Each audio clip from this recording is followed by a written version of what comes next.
Hello दोस्तों, स्वागत है आपका हमारे चैनल हेदिस वॉइस में। तो आज मैं आपको जो कहानी सुनाने वाली हूँ उसका नाम है स्वार्थी बेटा और विधवा माँ। तो चलिए शुरू करते हैं। मीरा जी सुबह से भूखी थी। उनकी बहू ने सुबह से उन्हें कुछ खाना नहीं दिया था। सुबह नाश्ते में आलू पराठा बना था, पर वो खत्म हो चुकी थी। मीरा जी अब दोपहर के खाने का इंतजार कर रही थी, पर निशा ने तो सुबह में ही भरपेट नाश्ता कर लिया था, तो दोपहर का खाना तो बनने वाला नहीं था। भूख सहन ना होने पर मीरा जी निशा के पास गई और बोली, बहू मुझे बहुत भूख लगी है, खाना कब बनेगा? थोड़ी जल्दी करना, या कुछ पड़ा हो तो मुझे दे दो। सास की बात सुनकर निशा ने मुंह बिगाड़ा और बोली, आपको तो कोई कामकाज है नहीं, पूरा दिन खाने की ही बातें करती है, कुछ काम तो करती नहीं है, फिर भी आपको भूख लगती रहती है। कितना सुनाने के बाद निशा बोली, रसोई में सिंग चना पड़ा है, वो खा के सो जाइए, और आज मैं अपनी सहेली के साथ बाहर जा रही हूँ, तो खाना तो सीधा शाम को ही बनेगा। ये सुनकर मीरा जी निराश हो गई और धीरे से बोली, अगर तुम कहो तो मैं खुद कुछ बना लूँ खाने को। ये सुनकर निशा गर्म हो गई और बोली, एक इंसान के लिए खाना बनाने की कोई जरूरत नहीं है।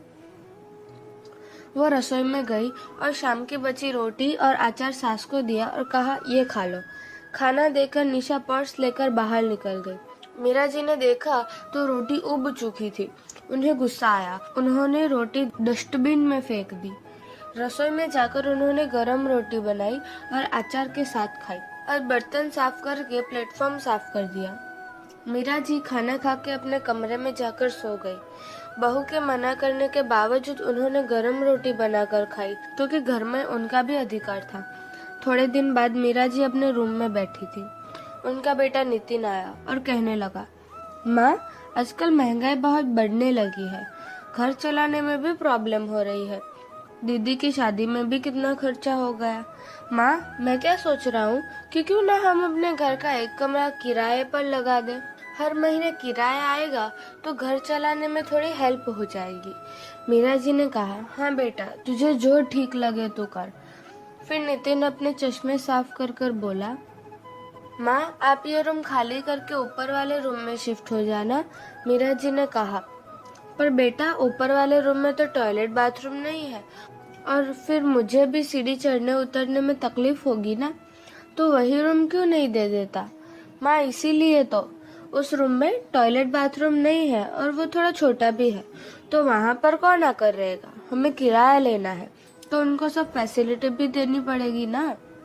और आप तो घर की है ना, आप तो नीचे आकर कॉमन बाथरूम यूज कर लेना। मीरा जी ने कहा, पर बेटा वो तो स्टोर रूम है, वहाँ पर मैं कैसे रहूंगी? और मेरे घुटनों का दर्द तो तुझे पता है ना, कहाँ दिन भर उतरना चढ़ना कर सकती हूँ। नितिन ने कहा, माँ आप अपने तरीके से एडजस्ट कर लेना, किराया लेना है तो सब फैसिलिटी देंगे तो ही कोई हमारा कमरा किराए पर लेगा ना। इतना बड़ा रूम आपको क्या करना है? मीरा जी थोड़ी देर सोचती रही, फिर बोली, ऊपर दूसरा भी एक रूम है, उसमें तो सब फैसिलिटी है और वो बड़ा भी है, तुम वो दे दो। नितिन तुरंत बोला, नहीं माँ, वो कमरा नहीं दे सकते, वो मेहमानों के लिए है। अब तो जानते हैं कि निशा के कितने रिश्तेदार आते रहते हैं, उसके घर से भी कोई ना कोई आता जाता रहता है, वो नहीं दे सकते। मीरा जी समझ गए कि नितिन को उनका ही कमरा चाहिए किराए पर देने के लिए। उन्होंने चुपचाप ऊपर जाने का डिसीजन लिया और अपना थोड़ा सामान लेकर वो ऊपर के कमरे में शिफ्ट हो गए। एक तो कमरा छोटा, ऊपर से टॉयलेट बाथरूम भी नहीं। दिन में कितनी बार ऊपर नीचे करना पड़ता। घुटनों का दर्द बढ़ने लगा था और वो पूरा दिन थक जाती थी। दर्द की वजह से उन्हें रात को भी नींद नहीं आती थी। जैसे तैसे दिन गुजरते थे। उनके अपने कमरे में एक किराएदार आ गया था, उसका नाम मिहिर था। नितिन और निशा का बर्ताव अपनी माँ के साथ कैसा है वो रोज देखता था, उसे दुख होता। धीरे धीरे मीरा जी मिहिर को अपने बेटे की तरह रखने लगी। मिहिर भी मीरा जी की खबर अंतर पूछता, कभी कभी दवाई भी लाकर देता। निशा रोज बासी खाना सास को देती, पर नितिन कुछ ध्यान नहीं देता। उसको अपनी माँ की कुछ पड़ी नहीं थी। मीरा जी समझ चुकी थी, उनका बेटा पहले जैसा नहीं रहा। बदल चुका है, पर वो सब कुछ सहकर पालतू जानवर के जैसी जिंदगी जी रही थी। जब खाना दे तो खाना, जितना दे उतना ही खाना, क्योंकि इस बुढ़ापे में अपने बेटे के अलावा उनका कोई सहारा नहीं था। एक दिन मिराजी मिहिर को अपने मन की सारी बात बताई। उनके पति की मृत्यु भी नितिन की बेदरकारी की वजह से ही हुई थी, पर मीरा जी कुछ बोल ना सकी। उनके पति जब नौकरी करते थे तब उन दोनों को बहुत अच्छे से रखते थे, मान सम्मान देते थे, पर जब उनसे काम होना बंद हो गया तब उन्होंने नितिन को घर खर्च चलाने को कहा। नितिन और निशा को यह अच्छा नहीं लगा। जब उसके पिता घर चलाते थे तब नितिन अपने पैसे अपने पास ही रखता, पर फिर मजबूरी में उसे घर खर्च के लिए पैसे देने पड़े। धीरे धीरे उसे माता पिता का खर्चा बोझ लगने लगा, पर वो कुछ बोला नहीं था। नितिन के पिताजी की तबीयत बिगड़ती गई। जब डॉक्टर के पास लेकर जाते तब वो महंगी दवाइयाँ लिख कर देते, तो नितिन अपने पैसे बचाने के लिए आधी ही दवाइयाँ लाता। तब पहले तो उनकी तबीयत में सुधार आ रहा था, फिर धीरे धीरे नितिन ने दवाइयाँ लाना बंद कर दिया। जब मैं पूछती तो कहता कि कोर्स पूरा हो गया है। डॉक्टर ने इतनी ही कही थी। जब वो अपने पिताजी को हॉस्पिटल लेकर जाता और मैं जब कहती कि मुझे साथ लेकर चल, तो वो मुझे कभी साथ नहीं ले जाता। कहता, अब खामखा टेंशन लोगी। उनकी तबीयत दिन ब दिन बिगड़ती गई। वो सांस भी नहीं ले सकते थे। तब मीरा जी बहुत घबरा गई थी और जल्दी से नितिन के रूम का दरवाजा खटखटाया। जब नितिन बाहर निकला तो कहा, बेटा, तुम्हारे पिताजी की तबीयत बहुत खराब है, वो सांस नहीं ले पाते, हम उन्हें जल्दी से हॉस्पिटल लेकर जाते हैं। तब नितिन बोला, माँ, क्या छोटी छोटी बातों पे जगाने आ जाती हो, कुछ नहीं होगा, हम सुबह लेकर जाएंगे बाबा को, सोने दो मुझे, कल जॉब पर भी जाना है। मीरा जी ने पूरी रात जाकर उनके पास बैठकर उनकी छाती पर बाम से मसाज किया। पूरी रात वो अपने पति की सेवा करती रही, पर भगवान की इच्छा तो कुछ और ही थी। मालिश करते करते मीरा जी की आंख लग गई और सुबह मैं उठकर देखा तो नितिन के पिताजी स्वर्गलोक जा चुके थे। घर में सन्नाटा छा गया।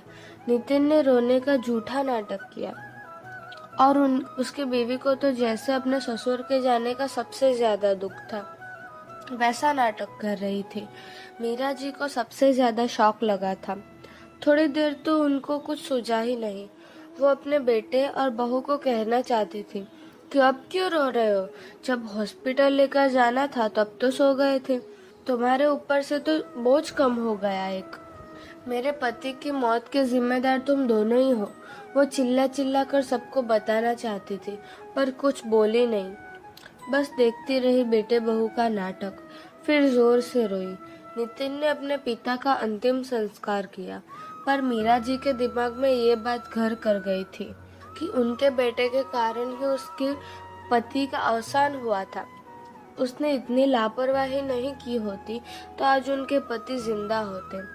पति की मौत के बाद बहू बेटे दोनों का बर्ताव बदल गया था, पर धीरे धीरे मीरा जी को भी उनके बर्ताव की आदत हो गई और उन्होंने सहना सीख लिया। अब उनको अपने बहू बेटे से किसी बात की उम्मीद नहीं थी, क्योंकि वो कुछ कर नहीं सकती थी, ना उनकी कुछ चलती थी। पर मिहिर ने कुछ समझाया और उनको नई उम्मीद दी।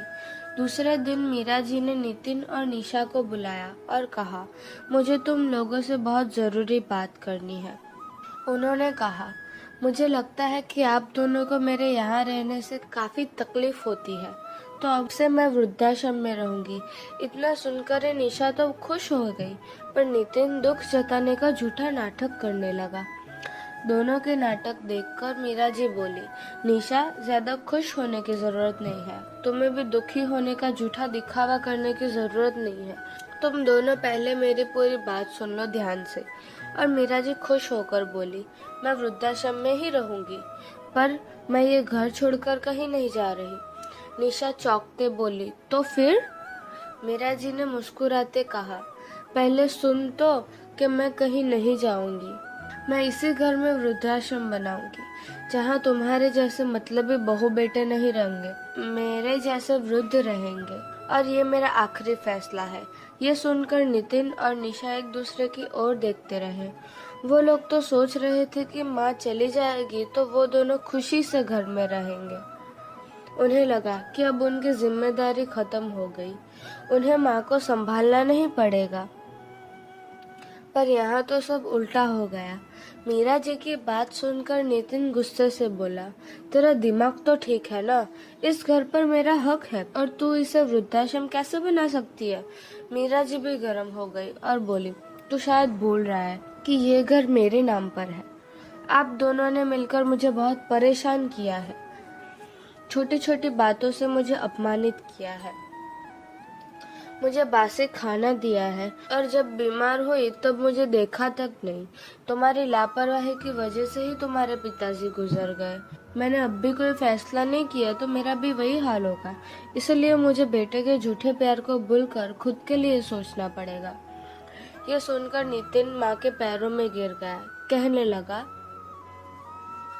माँ मुझे माफ कर दो, आपको ठीक से रखेंगे और बिल्कुल परेशान नहीं करेंगे। हम आपकी सेवा करेंगे, प्लीज हमें घर से मत निकालो। हमारे बारे में तो थोड़ा सोचो, हमारा क्या होगा? मीरा जी गुस्से से बोली, मैंने और तेरे पिताजी ने तो तुझे ऐसे संस्कार नहीं दिए थे, फिर भी तूने अपने परिवार के बारे में ही सोचा, हमारे बारे में कभी नहीं सोचा। अब तो मैं अकेली थी, फिर भी तुझे बोझ लगती थी। अब से तू तेरा कर और मैं अपना करूंगी। तू और तेरी पत्नी इस घर को खाली कर दो, क्योंकि ये अभी मेरे नाम पर है। ये तुम्हारे पिताजी की कमाई का है, जिस पर मेरा हक है। इतना कहकर मीरा जी अपने रूम में चली गई और नितिन और निशा देखते ही रहे। मीरा जी ने अपने जैसे बेसहारा बूढ़े को सहारा दिया और अपने घर पर रखा। मिहिर की मदद से वृद्धाश्रम ठीक से चलने लगा। दोस्तों, इस कहानी से हमें सीखने को मिलता है कि आज के समय में बेटे माँ बाप को बेघर करके अपना मतलब देखते हैं, पर बूढ़े लोग भी अपना सोचकर अपना फैसला खुद ले सकते हैं। ऐसी ही मजेदार हिंदी कहानियाँ सुनने के लिए हमारे चैनल हेतिस वॉइस को लाइक, शेयर और सब्सक्राइब जरूर करें। धन्यवाद। जय श्री कृष्णा।